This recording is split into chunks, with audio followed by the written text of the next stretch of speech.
واش اخباركم؟ كنتمنى انكم تكونوا كلكم بخير وعلى خير او صحه جيده كما ديما يا ربي. اليوم ان شاء الله باش ما نطولش عليكم الهضره، اليوم ان شاء الله غتوجدوا معايا واحد الطويجين بالسلاوي. انا غنوريكم السلاوي من بعد. طويجين زويون ما شاء الله، عينا من الفطور. دائما كنحطوا الشربه ونحطوا الحلويات وداكشي. اليوم قررت مشيت نتقدى ويبان لي السلاوي. حنا ما كيكونش عندنا السلاوي بزاف هنايا، بالاخص في ليفربول. جوج مرات كنلقاه ولا ثلاثه المرات على العام كله. مني وجدته قلت صافي هذا هو حبيبي. انا موالفه كنجيبو معايا من المغرب. ملي كنمشي للمغرب كنقطعو ونديرو في الفريغو، كيبقى عندي العام كله. ساعه هذا العام ما جبتوش معايا، لكن ملي لقيته فرحت. ان شاء الله غندوزو نوجدوا انا وياكم خبيزه تاع الدار مع هذا سميتو الطويجين ديال السلاوي. كيجي رائع وزوين ما شاء الله. باش ما نطولش عليكم الهضره ونقول لكم مبروك عليكم هذا الشهر ومبروك عليكم ليله القدر. كنتمنى من الله يتقبل لكم الدعاوي ديالكم كلها، وما تنساونيش انايا ما تدعوش معايا. ما تنساونيش من دعاويكم.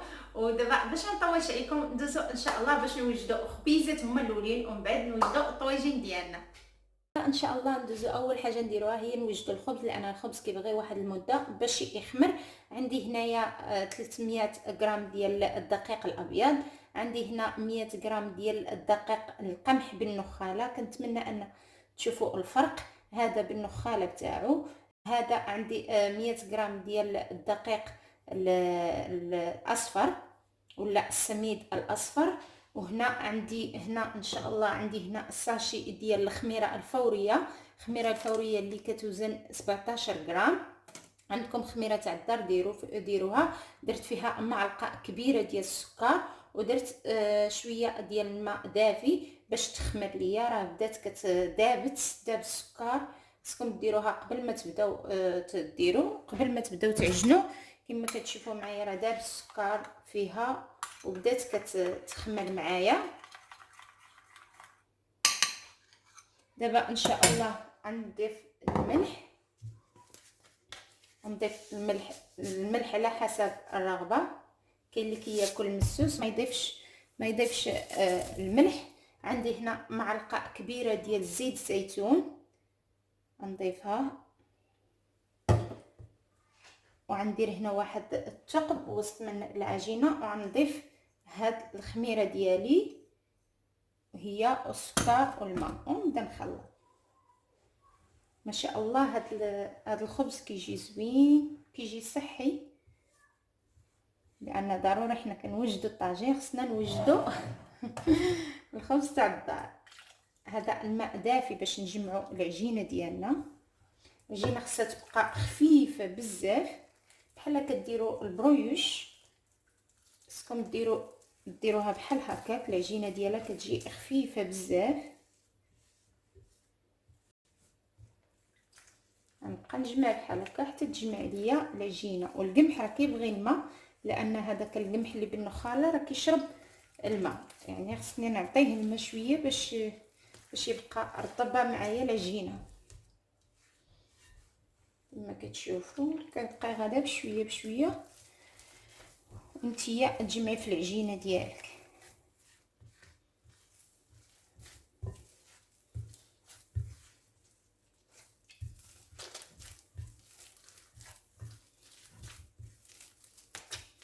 لكن هذا الخبز هذا راه كيبغي الدليك، يعني خاصك تدلكيه شويه. كما كتشوفوا انا مازال غنزيدو شويه الماء باش يبقى معايا مرخي اكثر من هكا. غنجمع دابا هادي ونزيد شويه الماء. ريحه النخاله ما شاء الله زوينه. واخا كتشوفها كتلصق هكا راه خصها شويه الماء باش تجي معنا العجينه خفيفه. انا غنستمر بحال هكا حتى نجمع العجينه ديالي مزيان. خصني ندلكها مزيان، ومن بعد غنديرها في بلاستيك غذائي ونخليها ترخى لمده تاع 5 دقائق، ونعاود ثاني نحيدها ونقرصها خبيزات ديالنا ان شاء الله. انا غنستمر بحال هكا ونتلاقى معكم من بعد ان شاء الله. كما كتشوفوا معايا راه كندلكها مزيان، كما انت كدلكي وهي كتشرب في الماء لان فيها القمح، القمح كيشرب مزيان هذاك الماء. خصها تدلك مزيان وخصها تبقى تلصق باش تجيك من بعد يجيك الخبز يعني رطب. دابا ان شاء الله انا صافي راه دلكتها مزيان، غنخليها ترتاح، غنديرها في بلاصتيك غذائي ونخليها ترتاح مده 6 دقائق. من بعد ما خليت العجينة ديالي يعني ارتاحت على خاطرها ما شاء الله كترتاح مزيان، وكما كتشوفوا راه العجينة بقات مرخية يعني ماشي قاصحة. الا بغيتوا الخبز ديالكم دائما يجي رطب خصها تكون يعني خصها تكون بحال هكا مرخية. انا استعنت شوية بالدقيق الابيض باش نجمع، وفي هذه المرحلة باش كندور انا الخبيزات ديالي كنستعن بالقمح. كنرش شويه القمح وكندور العجينه ديالي باش نحصل على دوك الكويرات يكونوا مقادين والشكل ديالهم يكون زوين. دابا ان شاء الله غدا نقرص الخبزه الاولى اللي دورت. بغيتي نقول لكم واحد الحاجه، الا بغيتوا الخبز يجي فيه البابه كبيره ولا الخبز يكون غليظ غتخليوه غليظ، بغيتو يكون رقيق راه غتكرسوه رقيق. انا دابا ان شاء الله غدا نقرص الخبزات ديالي وغنخليهم يخمروا حتى يتضاعف الحجم ديالهم. بسم الله. دابا ندوزو ان شاء الله باش نوجدوا الطاجين ديالنا اللي بالسلاوي والزيتون. هذا هو السلاوي الاخوات ديالنا اللي في مصر ولا في الجزائر، ما عرفتش شنو كيسميوه. هاد الخضار حنا كنسميوه في المغرب كنسميوه سلاوي. كنحيدوا ليه هاد الجلده الفوقانيه على هاد الشكل، كنحيدوا ليه الجلده الفوقانيه وكنحيدوا ليه هاد القلب ديالو. يعني لو انتم عندكم هذاك الصغيور اللي كيكون باقي طري بلاش ما تحيدوا ليه القلب ديالو، لكن حنا كيجيو عندنا كيجيبوا لينا كبير في هذا الحجم، يعني كتضطري تحيدي ليه القلب ديالو لان القلب ديالو ماشي صالح للاكل. كما كتشوفوا راه كبير، كما كتشوفوا انا قطعته في هذا الشكل، نتوما قطعوا الشكل اللي بغيتو نتوما. غنحتاجوا ان شاء الله بصله صغيره مفرومه، غنحتاجوا الحامض مرقد ولا الحامض مصير، غنحتاجوا ليه هنايا كميه قليله من الزيتون. لو نتوما بغيتو ديروه مع خضار بطاطا ولا جلبانه تقدروا ديروه. انا غنديرو اليوم ان شاء الله بالزيتون، ولو حبذا لا كان عندكم داك الزيتون اللي بالعظم كيكون ألذ وكيكون احسن. انا هنايا عندي التوابل، هنايا عندي الملح وعندي الكركم ولا الخرقوم، عندي هنا السكينجبير، عندي هنا الابزار، عندي القزبر، وعندي هنايا القزبر مطحون، وعندي هنا شويه الكمون، وهنا الثومه الباودر. اللي عندكم بغيتوا ديروا الثومه اللي هي فريش تقدروا ديروها. هنا عندي الحار، بغيتوا ديروا الحار باودر ديروه، انا غندير هذا. وعندي شويه ديال طريف ولا واحد طريف صغيور ديال الحامض مصير باش غنحمر به اللحم. وعندي هنايا شويه تاع القزبر ومعدنوس مقطعين، وعندي هنايا زيت الزيتون وزيت المائده. كذلك غنحتاجوا ليه اللحم. لو نتوما بغيتوا ديروا اللحم تاع الدجاج ديروا اللحم تاع الدجاج، كيجيو بجوج مزيانين. انا هنا غندير ليه شويه اللحم ديال الغنم. نتوما غتاخذوا الكميه على حساب الافراد العائله ديالكم نتوما. شوفوا شحال غادا تقدكم تاع الكميه. ان شاء الله غندوزو باش نوجدوا الطاجين ديالنا. قبل درت الطاجين ديالي سخون، هذا هو الطاجين. الا كان ما عندكمش هذا الطاجين تقدروا تعملوه غير في الطنجره عاديه، ما كاين حتى شي مشكل. ان شاء الله انا درت الطاجين ديالي من قبل يسخن. غندير فيه الزيت المائده والزيت الزيتون، كميه تاع 2 معالق كبار ديال زيت الزيتون. غنضيف ليه البصل، نضيف ليه كاع البصل ديالي وغنشحر البصل مزيان. ان شاء الله غنشحر البصل مزيان ديالي ان شاء الله وارجع معكم. من بعد ما تحمرات لينا البصله ولا طاحت شويه غنضيفوا ليها اللحم ديالنا حتى هو غادي يتحمر لينا مع هاد الخضيره لا مع هاد البصله. غنخليه حتى هو يتحمر شويه غير باش ياخذ داك اللون الابيض ان شاء الله. ورجعوا باش نضيفوا ليه التوابل ديالي.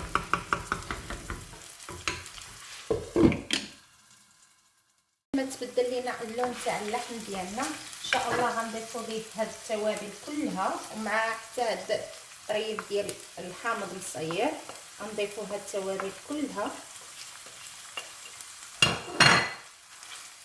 غنشحروه مزيان ثاني.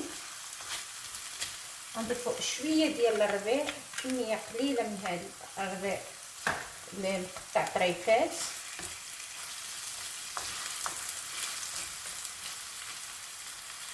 الا بغيتو تجيبوا اللحم قبل يعني وتشرملوه في العطريه او تخليوه في الثلاجه كيجي ألذ. انايا تقديتو غير اليوم تشهيت ندير الطاجين بالسلاوي، قلت علاش لا ما نشاركوش مع البنات. داكشي علاش يعني جبتو اليوم وطيبتو اليوم. دابا ان شاء الله انا غنستمر بحال هكا حتى ياخذ ليا اللحم ديالي ديك العطريه اللي درت، ونرجع معكم ان شاء الله.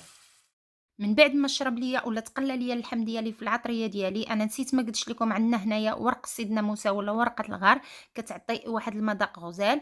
كنضيف الماء الكافي اللي غادي يطيب ليا فيه يطيب فيه هذا اللحم. غادا نسد عليه ونخلي اللحم يطيب ليا على خاطره. بعد ما خليت اللحم ديالي حتى طاب نص طيبه، يعني ما طابش كليا كما كتشوفوا، حتى المريقه ديالو راه جات يعني خاطره وزوينه. دابا ان شاء الله نضيفوا ليه الخضره ديالنا. كنبقاو نضيفوا بحال هكا الخضره ديالنا، تستفوها مزيان باش تجي عاطيه واحد الشكل زوين. حتى المنظر في الاكل راه كيفتح الشهيه. ان شاء الله دابا انا غنستف هاد الخضره ديالي كلها ان شاء الله، ورجع معكم منين نكمل هاد الستاف ان شاء الله.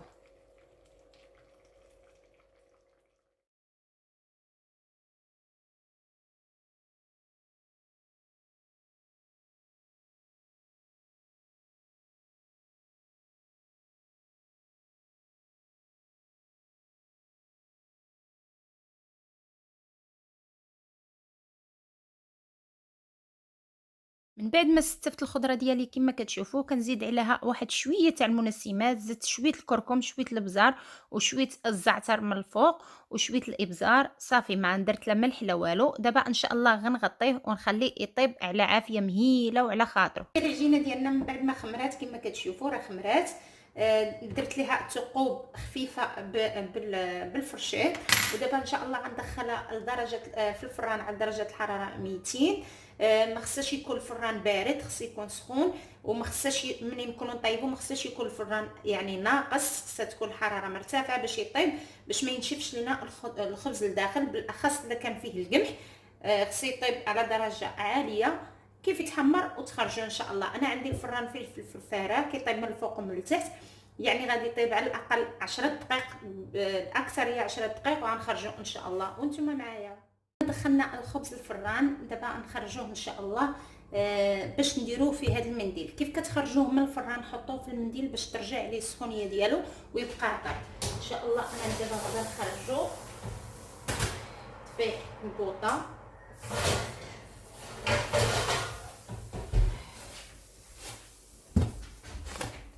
كما كتشوفوا خبيزه كتخرج محمره. مدلعه كيخرج محمر وزوين كما كتشوفوا راه رطب. انا نحلو معاكم واخا باقي سخون ما شاء الله، باقي سخون كما كتشوفوا. كيجي فرفش ولا فشش كيقولوا ليها. كيجي رطب كما كتشوفوا وزوين من الداخل كما كتشوفوا، راه كيجي رائع. كنتمنى انه يبان لكم باقي رطب رطب. شوف كيف كيبان لكم وزوين محمر. انا ما دهنتوش بالزيت من الفوق، ما بغيتش ندهنو بالزيت، خليته بحال هكا. وما بغيتوش يجيني غليظ، داكشي علاش انا درت هذا القياس. الا بغيتوه يجيكم غليظ بحال هكا خليوه، ما ترقوهش ملي تكونوا كتعجنوا فيه، ما ترقوهش، خليوه في هذا الحجم هذا باش يجيكم في هكا. الا بغيتو هاد البابه هذه اللي لداخل، كنتمنى ان تفهموني الشرح ديالي. بغيتو هاد البابه ديال هذه اللي لداخل تكون غليظه، خليوه غليظ ما ترقوش. انا ما بغيتوش غليظ، داكشي علاش رققته. كما كتشوفوا ما شاء الله راه محلول ومتقب من الداخل ورطاب بزاف، ولكن سخون حرقني.